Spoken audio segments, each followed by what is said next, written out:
Shufflers, what's good? How is everybody? I fucking love you guys for coming here to maybe see what the fuck I have to say in another shuffle tutorial. I know there's millions of them in the world, which is the reason that I haven't made one up until this point.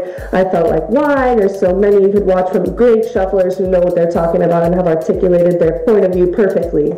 But I finally feel now that I'm at a point where I actually have a little something different to maybe bring to the table or put on the internet that hasn't been there for you already. When it comes to my particular shuffling styles, I am going to literally avoid calling it this style, or this style, because that doesn't matter. What we're all trying to do is move in this stomping way that we found feels good. So it doesn't matter what style I'm doing here. This is what I've come to know as my style. It's a combination of so many awesome shufflers that I've had the massive pleasure of crossing paths with on this sort of underground path of shuffling I feel like I've taken. Although my presence on the internet has been solid since I started it, I have paid my dues, I feel, in the sense that I've gone out of my way to have these moments with shufflers who I have so much respect for and who have been in the game way longer than me and who know what they're talking about, and I've tried to embrace these styles and understand other styles deeply before I go talking about them and trying to explain them. I'm going to have to reference some of my favorite shufflers who've been doing this for a long time, who have given me permission to relay some lessons to you that have changed how I shuffle, how I think about shuffling, how these moments resonate with me when I have a freestyle that is like momentous in my eyes. It's all about that connection with the moment and the music, and we're going to talk about ways that I do that some more. So 3 main things we're going to talk about in this video are: 1, what I have coined Supa's full body running man. 2 is going to be ways that I have figured out to kind of complete the illusion that is very eye satisfying, that makes a running man look fun to watch. And 3rd, I'm going to talk about some arms, because arms was probably one of the hardest things other than a backwards running man. I'm going to teach you a couple of moves that are going to help you work in your arms, because that is the key to pushing yourself, is pushing new moves on yourself, pushing them on both sides of your body. And we're going to do it. So if that sounds interesting to you, if you want to learn a little bit more about my style, where it's come from, and how you can try to use more of your body in your shuffle, I guess, keep on watching. If not, peace. Alright guys, first and foremostly, I would like to welcome you to my living room. Welcome to my crib. It's time to dance with T. So first thing I promised you was Supa's full body running man. Now the credit goes completely to Supa, to the Dupa, on articulating this concept so beautifully to me, and therefore changing the way I dance forever, and resonating with some of you guys who have asked me to make a tutorial. Supa reaches out to me talking about how flow should go all the way up the body. It starts with your feet, and this is how I looked at this time. Nothing wrong with that, good times. But when trying to do Supa's full body running man, we have to think about our top half. So we got the feet down. He goes, step 2, the chest. Allow the chest to hit the beat.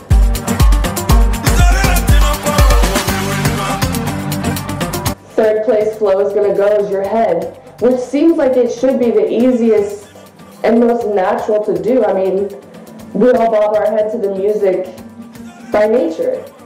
Add that head and it's like, it just changes everything. So we go feet, chest, head, arms.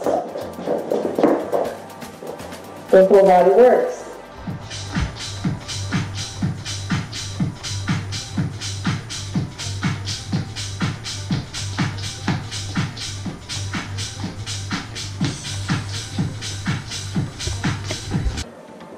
Which brings me to step 2, which is the illusion. Now this is something that completely differentiates certain styles from others if you want me to separate them. This is what completely honestly separates probably Melbourne shuffling and cutting shapes.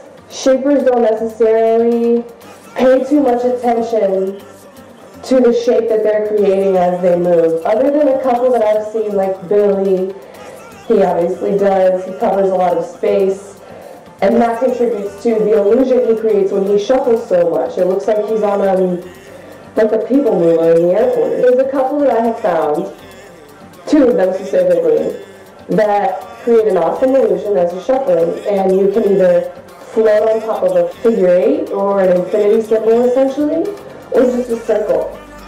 When you're doing your figure eight, I'm going to do mine like this. And I'm just going to running man and rock around it. Doing these illusions forces you to change simple moves like the running man and the rock, because I have to running man in a way that's going to be going this direction, but throwing my momentum this way. Now, here's the secret, and that is to keep your back to the direction you're moving. So if I'm flowing this way, I'm facing this way. Let me show you. So, you're going to hit the figure eight, coming around the back of it, come up here to the front of it, around the back of it, to the front of it.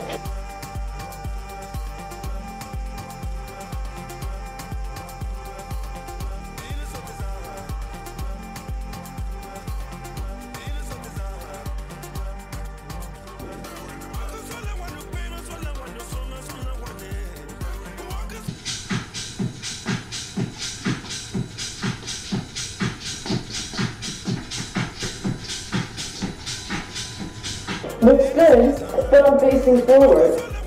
Watch as I throw my back to the direction I'm going.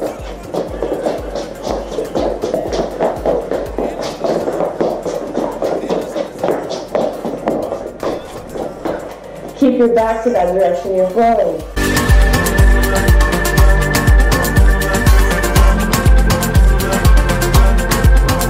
Hit the figure eight or hit the circle, whatever you do. Figure out a momentum and a path to travel on, as opposed to just staying in one spot. It's going to create a little more to your shuffle. Or the figure eight.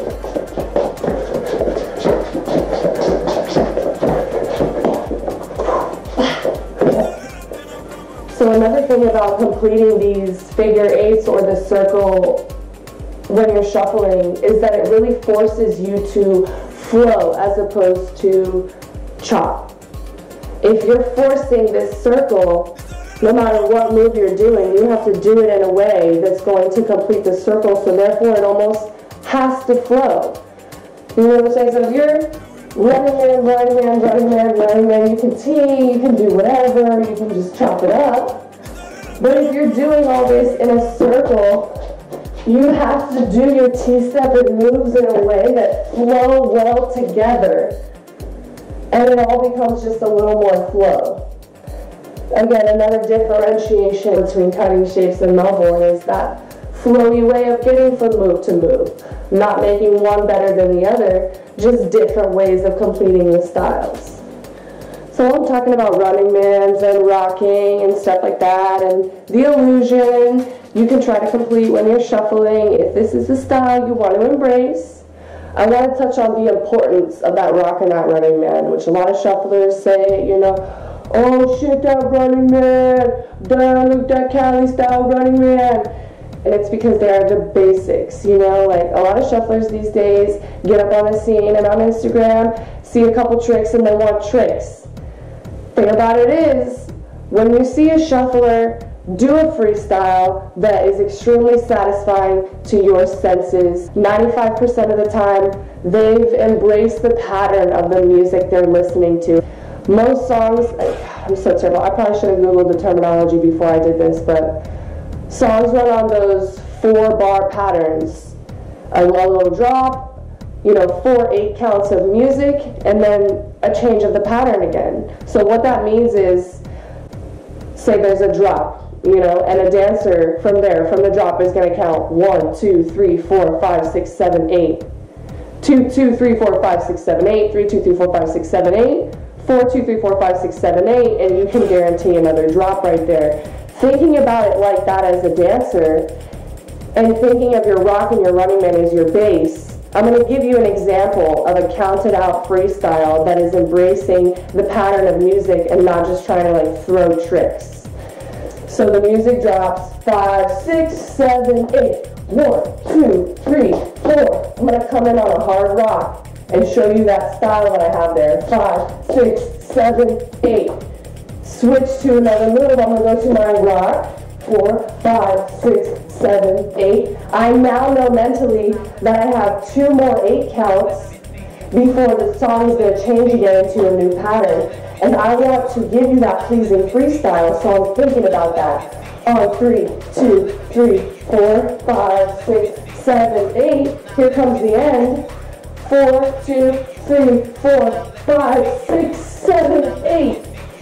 Right on the beat, and everybody's going to be like, wow. Why? Because we have embraced the pattern of the music and understood that. Not just trying to move our feet in any sort of way. We're deeply rooted with the moment and the music, and trying to not only just have fun, but create something that's fun to watch, beautifully thought out. Even though it is a freestyle, there's a way you can do it in order to be very pleasing to the eye. And that is creating the illusion, focusing on the pattern of the music, and having that super saucy and deeply rooted Running Man and rock in order to make your tricks at the end look very wow. So the last thing I'm going to touch on is some arms, because arms are hard. And one of the king of arms, who I absolutely have to give some credit to, is Nova. Donovan Hopper, FTS shuffler, one of my favorite dancers of all time. Another full body master. He brings energy in his whole body when he dances, and it always leaves everybody just like, what the fuck? So basically the only thing I can do, the best way I can describe to get arms under your belt is to do arms. There's no secret to arms, like I had with the illusion, back to the direction you're traveling or whatever. Trying arms is the only thing you can do. And I'm just going to give you one of the first arm moves that was given to me. Super kind of cool. This one actually, the star grab actually, and it's Nova's star grab, that's what we'll call it. Nova will reach out and grab a star and kick the same leg, so if it's right arm, it's right leg. He will curl the star under and throw the foot back. So it's a 2 count move. Grab the star, 1 star under, throw it under. It goes 1, we wind on and, we drop on 2. 1 and 2. 2, 3, 4, 5, and 6. Now let me see you. Now let me see you. So you have Nova star grab. Bah, bah.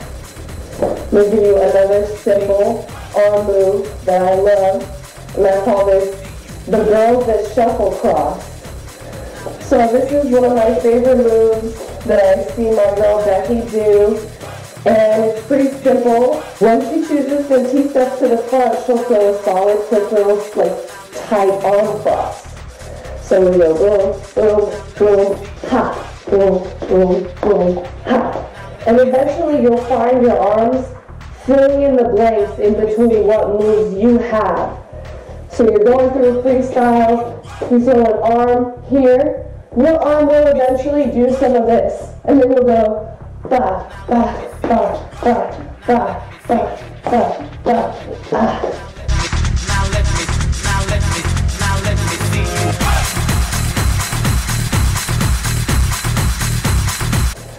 So I'll throw a little move of my own that sort of has just kind of come up in freestyle. Basically what I do with my feet is I just go ba, ba, ba. Very simple. Ba, ba, ba. From a freestyle, so running man, free up the right leg. Ha, ha, ha. And I do sort of like a shift of my weight here in my plane. I go from here to here.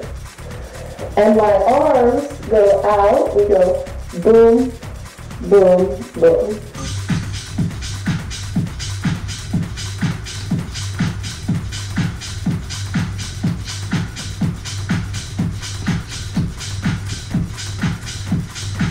It's another way of having something else to do with your arms that will help eventually lead to a flowy arm pattern. So I'll do that for you again in a freestyle. Boom, boom, ha, ha, ha. And then I usually come out already, man.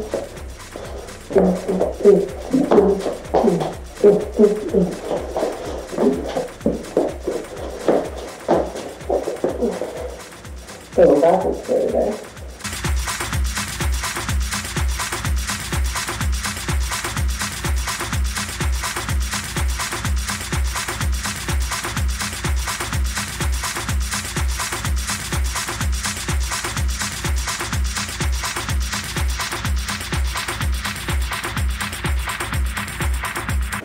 So anyways, guys, for anybody who has watched this video, I appreciate you giving a fuck about how I think about dancing and appreciating that enough to want to come watch this tutorial. It really means a lot to me. And let me know what you guys think. Let me know if you want to see anything else. Let me know if this video fucking sucks dick. Let me know. I appreciate you either way. I love you guys, and I'll see you on the gram, yo.